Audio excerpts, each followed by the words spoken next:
आपका VS educational place पर। और आज हम इस वीडियो में देखेंगे इकाई 2 BHT 1138 जो बुक है उसकी इकाई 2 के बारे में हम पढ़ेंगे, जो है व्यंग्य निबंध वैष्णव की फिसलन।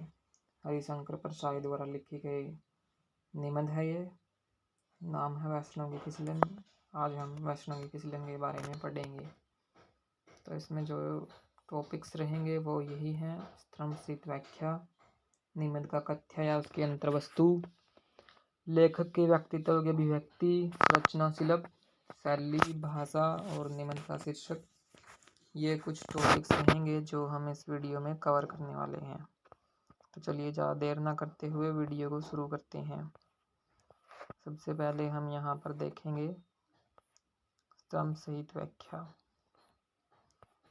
यहाँ पर प्रस्तावना दी गई है, निबंध का वाचन दिया गया है। निबंध को आप पूरा पढ़ सकते हैं, यहाँ पर दिया गया है, आप उसे पढ़ लीजिएगा। हम अभी निबंध का वाचन नहीं देखेंगे, हम स्तंभ सहित व्याख्या देखेंगे। ये रही, देखिए यहाँ पर एक उदाहरण, एक प्रसंग दिया गया है निबंध में से और उसकी व्याख्या की गई है। पहले वो पढ़ते हैं। वैष्णव करोड़पति है, भगवान विष्णु का मंदिर है, जायदाद लगी है, भगवान सूदखोरी करते हैं, ब्याज से कर्ज देते हैं। वैष्णव 2 घंटे भगवान विष्णु की पूजा करते हैं, फिर गादी तकिए वाली बैठक में आकर धर्म को धंधे से जोड़ते हैं। धर्म धंधे से जुड़ जाए, इसी को योग कहते हैं। कर्ज लेने वाले आते हैं, विष्णु भगवान के मुनीम हो जाते हैं। तो एक उदाहरण है जो दिया गया है। तो यहाँ पर स्तंभ इसकी व्याख्या दी गई है। प्रस्तुत उदाहरण जो है स्वर्गीय हरिशंकर प्रसाई के व्यंग्य निबंध वैष्णव की फिसलन से लिया गया है। निबंध की आरंभिक पंक्तियों में लेखक ने सूदखोर, व्यापारी, करोड़ों के मालिक तथा कथित वैष्णव का मतलब यहाँ विष्णु भगवान का भक्त है, टूटे फूटे अधूरे वाक्यों में अत्यंत मार्मिक व्यंग्य चित्र प्रस्तुत किया है। व्याख्या: लाखों करोड़ों के मालिक विष्णु भक्त व्यवसायी ने विष्णु भगवान का भव्य मंदिर बनवाकर बेईमानी से अर्जित की गई अपनी सारी संपत्ति मंदिर के नाम कर दी है और इसलिए इसका सारा कारोबार भगवान करते हैं। वह तो सिर्फ पूजा करने के बाद तकिए वाली सजी बैठक में आकर धर्म को धंधे से जोड़ने मात्र कार्य करता है। इस रूप में वह परम साधक बन जाता है। धर्म धंधे से जुड़ सके, इसी को वह योग मानता है। इस योग साधना में वह परम निपुण है। जब ब्याज पर उधार लेने वाले उसकी गद्दी पर आते हैं तो भगवान विष्णु का मुनीम बनकर काम करता है। तो इसमें यही बताया गया है कि जो वैष्णव है वो भगवान विष्णु के नाम पर अपने सभी काले कारोबार चलाता है, उन्हीं के नाम पर लोगों को पैसा देता है, ब्याज वसूलता है, ये सभी वो विष्णु भगवान के नाम पर करता है। इसमें विशेष दिया गया है, जैसे कि देख सकते हैं, छोटे छोटे प्राय अधूरे वाक्यों का प्रयोग है, कहीं कर्ता तो कहीं क्रिया गायब है, फिर भी व्यंजना से भरपूर भाषा का प्रयोग इस उदाहरण में हुआ है। इसी के साथ यहाँ पर दूसरा उदाहरण दिया गया है, इसे पढ़ते हैं। वैष्णव की शुद्धात्मा से आवाज आई, मूर्ख, गांधी जी से बड़ा वैष्णव इस युग में कौन हुआ। गांधी जी का भजन है, वैष्णव जन तो तेणे कहिए, जे पीर पराई जाने है। तू इस होटल में रहने वालों की पीर क्यों नहीं जानता। इन्हें इच्छा अनुसार खाना नहीं मिलता, इनकी पीर तू समझ और उस पीर को दूर कर। स्तंभ: यह गद्यांश हरिशंकर प्रसाई के व्यंग्य निबंध वैष्णव की फिसलन से लिया गया है। वैष्णव के आलीशान होटल में मांसाहार की व्यवस्था न होने के कारण उसमें ठहरने वाले उच्च अधिकारी और बड़े लोग असंतुष्ट हैं। एक उच्च अधिकारी तैस में आकर वैष्णव को फटकारने लगता है कि इतने बड़े होटल में मांसाहार का इंतजाम क्यों नहीं है। वैष्णव अपने धर्म संकट की बात कहकर इस पाप कर्म से छुटकारा पाना चाहता है, लेकिन उच्च अधिकारी के दबाव से वह विष्णु भगवान के चरणों में लेटकर प्रार्थना करता है कि होटल में ठहरने वालों की तकलीफ के विषय में वह क्या करे। उसकी शुद्ध आत्मा के रूप में भगवान विष्णु जो समाधान पूर्ण आदेश देते हैं, उसे अत्यंत व्यंग्यात्मक ढंग से इस उदाहरण में प्रस्तुत किया गया है। अपनी प्रार्थना के उत्तर में वैष्णव की शुद्ध आत्मा, जो व्यंग्य में निहित विपरीत लक्षण से अत्यंत मलिन और स्वार्थ लेपित है, से आवाज आती है कि तुम मूर्ख हो। गांधी जी से महान वैष्णव इस युग में पैदा ही नहीं हुआ। उनके प्रसिद्ध भजन वैष्णव जन तो तेणे कहिए, जे पीर पराई जाने का उदाहरण प्रस्तुत करते उसकी तथाकथित शुद्ध आत्मा का आदेश होता है कि तू होटल में ठहरने वालों की पीड़ा को क्यों नहीं समझता। उन्हें क्षणभर भोजन नहीं मिल पा रहा उनका इस पीड़ा को तू समझ और उससे तुरंत दूर कर। इस तरह में शुद्धात्मा अर्थात स्वार्थ के वशीभूत मलिन आत्मा के वाच को विष्णु भगवान का आदेश मानकर वह होटल में मांसाहार के लिए मांस, मुर्गा, मछली आदि की तुरंत व्यवस्था है। अंत धर्म की झूठी आड़ में उसका होटल अच्छी तरह चलने लगता है। विशेष इसमें यहाँ पर दिया गया यह वैष्णव की शुद्धात्मा पद मलिन और स्वार्थ लिपित आत्मा कर देता है। इस उदाहरण में नरसिंह मेहता रचित और लोक मंगल के महान साधक महात्मा गांधी के प्रिय भक्ति गीत का वैष्णव द्वारा अपने हित में दुरुपयोग किया गया है। चलिए आगे चलते हैं। हमने व्याख्या देख ली, अब हम निबंध का कथ्य और उसकी अंतर्वस्तु थोड़ा पढ़ेंगे। निबंध की कथ्य वस्तु, निबंध का कथ्य और अंतर्वस्तु में जो रहेगा यहाँ पर देख लेते हैं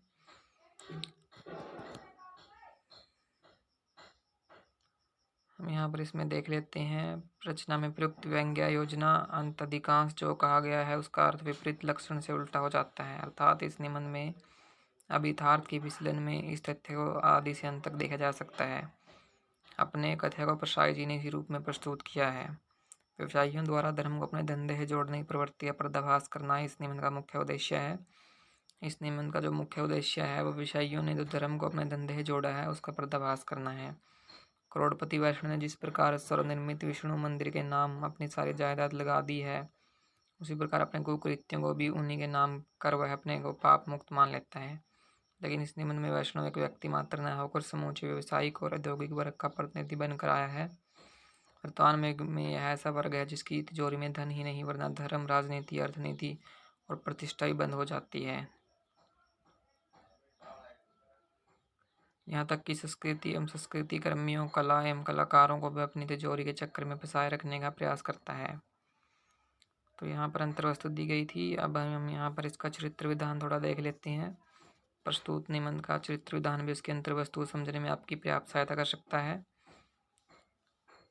चरित्र विधान जो है आपको अंतर्वस्तु समझने में सहायता करता है। इस निबंध से करोड़पति वैष्णव मात्र व्यक्ति न होकर एक अच्छे खासे व्यवसायिक समुदाय का प्रतिनिधि है। इस निबंध में जो वैष्णव है वो एक व्यक्ति मात्र न होकर एक व्यवसायिक समुदाय का प्रतिनिधि है। उसी के एक लाभ से निबंध का आरंभ और अंत होता है। धर्म का सहारा लेकर विभिन्न हथकंडों से धन एकत्रित कर वह एक बड़े होटल का निर्माण करता है। इसका एक बहुत ही रोचक चित्र व्यंग्य के माध्यम से प्रस्तुत किया गया है।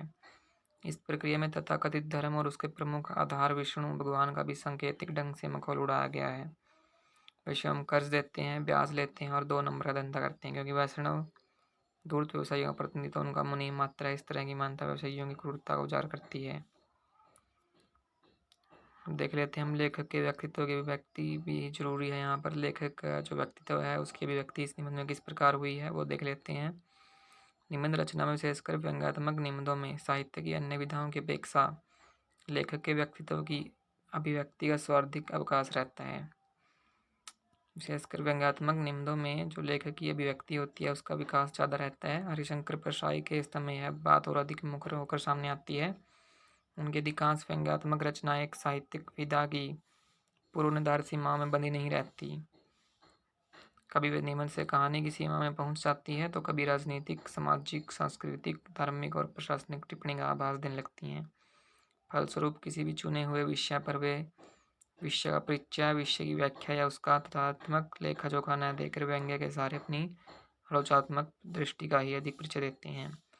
वैष्णव की फिसलन शीर्षक निबंध प्राय निबंध की सीमा का उल्लंघन कर कहानी के क्षेत्र में प्रवेश करते हुए अंत एक आलोचनात्मक टिप्पणी का रूप धारण कर लेता है। यहाँ आप यह ध्यान रखें कि साहित्यिक विधाओं की मर्यादा का उल्लंघन प्रसाई के रचनाशील व्यक्तित्व का विशेषता नहीं है। उन्होंने अपने युग की सड़ी गली मान्यता और दीमक लगी सभी मर्यादाओं के प्रति सार्थक विद्रोह किया है। यह विद्रोह भाव उसके व्यक्तित्व की मूलभूत विशेषता है जो उनकी अधिकांश रचना में अत्यंत मुखर होकर व्यक्त हुआ है। आपके पाठ्यक्रम आधारित निबंध उपयुक्त तथ्य का प्रमाण है। चलिए आगे चलते हैं और अब हम आगे देखेंगे संरचना शिल्प, जो बहुत ही इम्पोर्टेंट रहेगा संरचना शिल्प हमारे लिए इस निबंध का। यहाँ निबंध के विशेषकर व्यंग्यात्मक निबंध के रचना शिल्प पर विचार करते हुए हम उपयुक्त नएपन की ओर भी संकेत करते चलेंगे। जहाँ तक निबंध के शाब्दिक अर्थ का संबंध है वह एक बंधी हुई और अत्यंत सुगठित रचना का संकेतक है। निबंध का जो अर्थ होता है वो एक बंधी हुई और अत्यंत सुगठित रचना होता है। विशेष बंध, बंधा या बंधी हुई, अर्थात विशेष रूप से बंधी हुई या सुगठित रचना। निबंध का मतलब ये होगा। विशेष रूप से बंधी हुई या सुगठित रचना। लेकिन निबंध रचना की निर्धारित सीमा का त्याग कर प्रसाई कहानी क्षेत्र में प्रवेश कर जाते हैं तो वैष्णव की फिसलन में चरित्र विधान और संवाद योजना के कारण कहानी का गुण भी आ जाता है। निबंध के संबंध जो दूसरा महत्वपूर्ण तथ्य है वह उसकी भाषा है।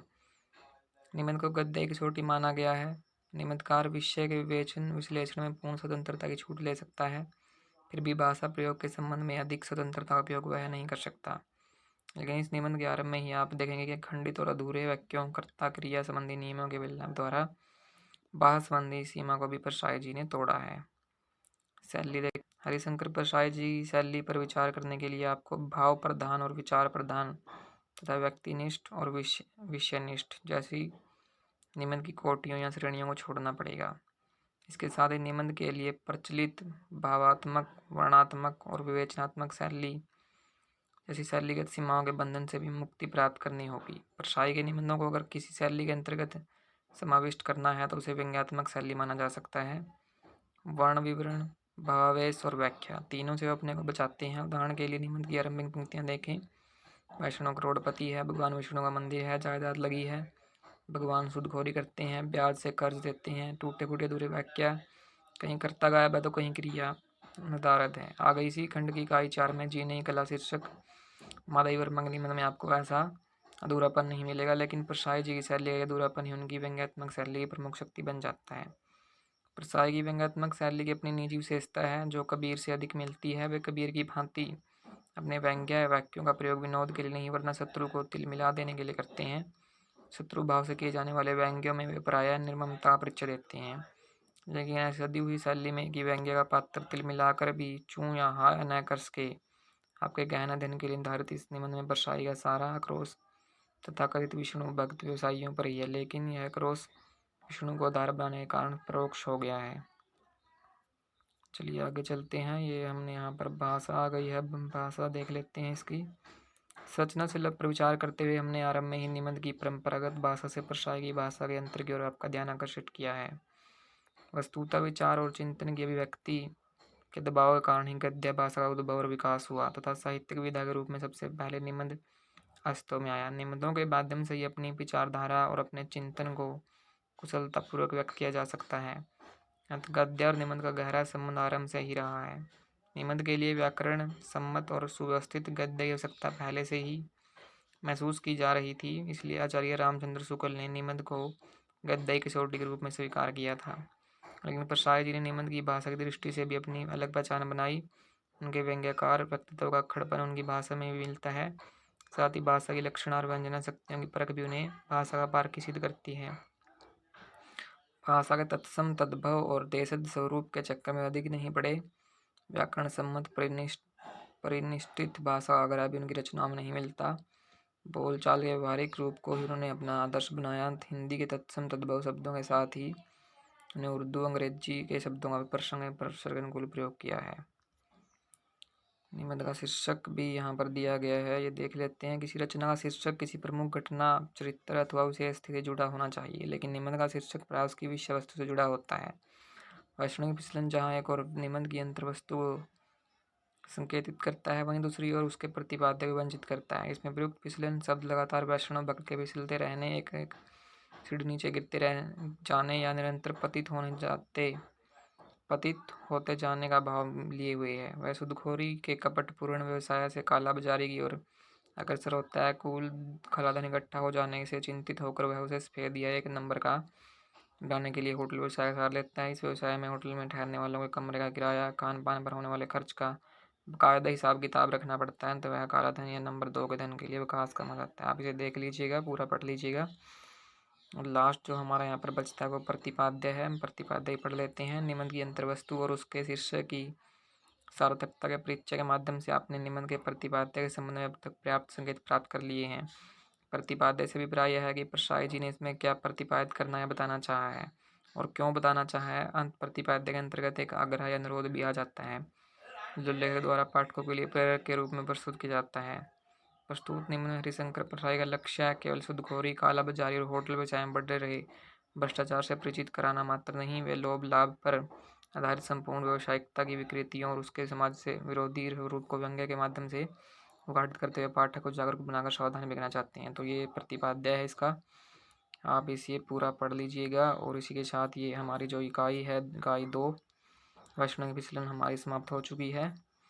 अगर वीडियो आपको पसंद आई हो तो आप वीडियो को लाइक कीजिए, चैनल को सब्सक्राइब कीजिए और अपने सभी दोस्तों के साथ वीडियो को शेयर जरूर कीजिएगा। और इसी के साथ मिलते हैं अगली वीडियो में।